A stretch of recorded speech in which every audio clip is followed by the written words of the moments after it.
یقین کریں کہ نہ یہ عورتوں کے حقوق کی پرواہ کرتے ہیں نہ کسی اور چیز کی، ان کو صرف اپنے مفادات عزیز ہیں. ورنہ آج کیا افغان عورت جو ہے وہ برقعے سے باہر آ گئی ہے؟ ہرگز نہیں. لیکن یہ ان کو قبول ہے کیونکہ ان کا پپٹ وہاں پہ حکومت کر رہا ہے اور ان کے فوجیں وہاں بیٹھی ہوئی ہیں. تو یہ بات نہیں ہے، یہ مقصد ہی نہیں ہے ان کا، یہ جھوٹ ہے سارا. لیکن یہ ہے کہ جو ملت فیصلہ کرے گی، میرا خیال ہے کہ وہ افغان ملت کے اندر یہ بڑی اہلیت ہے، میں ان کو بہت قریب سے جانتا ہوں. اگر ان کو ان کے حال پہ چھوڑ دیا جائے تو انشاءاللہ وہ صحیح فیصلے کریں گے. جنرل صاحب، القاعدہ جو ہے اس کا ساتھ دے کے آپ سوچتے ہیں کہ طالبان نے صحیح کیا، مطلب کہ اپنی حکومت جو تھی، کیونکہ امریکہ کی شرط یہ تھی کہ القاعدہ کا ساتھ نہیں دے طالبان. آج آپ سوچتے ہیں کہ اگر کل کو آپس میں بیٹھتے ہیں، اور ابھی کیا طالبان جو ہیں القاعدہ کے ساتھ ہیں یا اس سے الگ ہیں؟ کیونکہ جو مین حکومت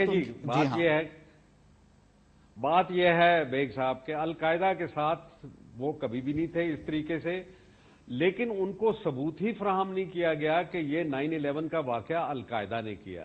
یہ جھوٹ ہے، یہ سراسر جھوٹ ہے، شروع دن سے جھوٹ چل رہا ہے، کسی دن کھلے گا انشاءاللہ.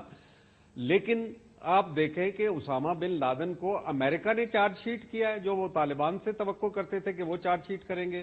انہوں نے تو کھلم کھلا کہا. اب اللہ ضعیف سے پوچھئے کہ ایمبیسڈر ملام نے، جو امریکن ایمبیسڈر تھے یہاں سے، انہوں نے ملا ضعیف سے ان سے کہا کہ آپ ثبوت لائیں، ہم اس کا ٹرائل کریں گے، اگر ٹرائل نہ ہوا تو ہم کسی تھرڈ کنٹری کے حوالے کر دیں گے جہاں شریعت کا نظام نافذ ہو، تاکہ اکارڈنگ ٹو شریعہ لا اس کو پنش کیا جا سکے. لیکن آپ بتاؤ تو صحیح، ہم بغیر ثبوت کے کسی آدمی کو، یہ تو صرف پرویز مشرف جیسا دلیر حکمران ایسا کام کر سکتا ہے کہ اپنے بندوں کو پکڑ پکڑ کے امریکہ کے حوالے کر دے. ان کے وہ مہمان تھے اور ملا عمر کے ہاتھ کے اوپر اسامہ بن لادن نے بیعت کیا ہوا ہے افغانستان کی حد تک، تو وہ کیسے اپنے شہری کو حوالے کر دیتے امریکہ کے لا کے نیچے؟ یہ اصل ایشو آپ سمجھنے کی کوشش کریں کہ کیا واقعی جرم ہوا تھا اور وہ القاعدہ کے کھاتے میں ڈالا جا سکتا ہے.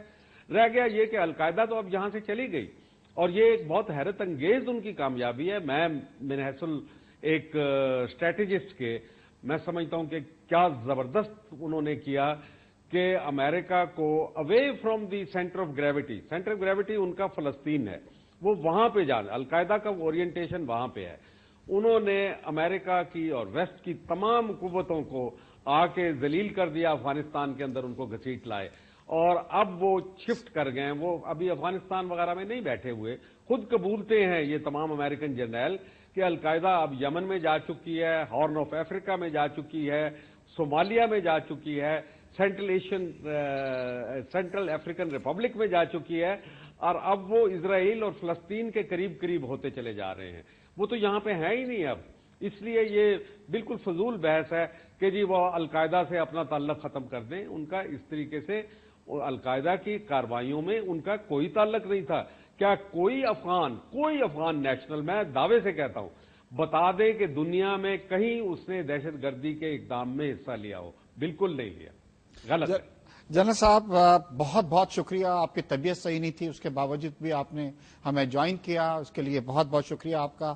ناظرین، جیسے آج آپ نے دیکھا جنرل صاحب بتلا رہے تھے کہ کچھ طالبان کو خرید کے اگر حکومت، امریکہ کی حکومت یہ سوچتی ہے، کارزئی حکومت یہ سوچتی ہے کہ یہ کامیاب، بڑے مذاکرات ہو گئے ہیں، کانفرنس جو ہے وہ بہت کامیاب ہو گئی ہے، اور کچھ پیسہ دے کے وہ طالبان کو جو ہیں وہ خرید لیں گے اور ان کو اپنے ساتھ لے کے چل جائیں گے اور یہ مسائل سب حل ہو جائیں گے. جیسے جنرل صاحب نے یہ کہا کہ اتنے سالوں سے امریکہ جو ہے وہ یہ جنگ جو وہاں پہ افغانستان میں اس کی چل رہی ہے، اس میں ابھی تک کامیابی حاصل نہیں ہو سکتی، اور اگر امریکہ نے اپنی اسٹریٹجی چینج نہیں کی اور طالبان کو ساتھ لے کے اس کے ساتھ بیٹھیں، ان کے ساتھ آپ بات کریں، اور جیسے ابھی آپ نے کہا کہ یہ کہنا کہ طالبان کے ساتھ القاعدہ جو ہے وہ نہیں ہے اور طالبان جو ہیں وہ ان کے ساتھ بیٹھ کے بات کرنا چاہیے، اور کچھ لوگوں کو ملا کے یہ نہیں سوچنا چاہیے کہ انہوں نے پورے طالبان جو ہیں ان کو کر لیا.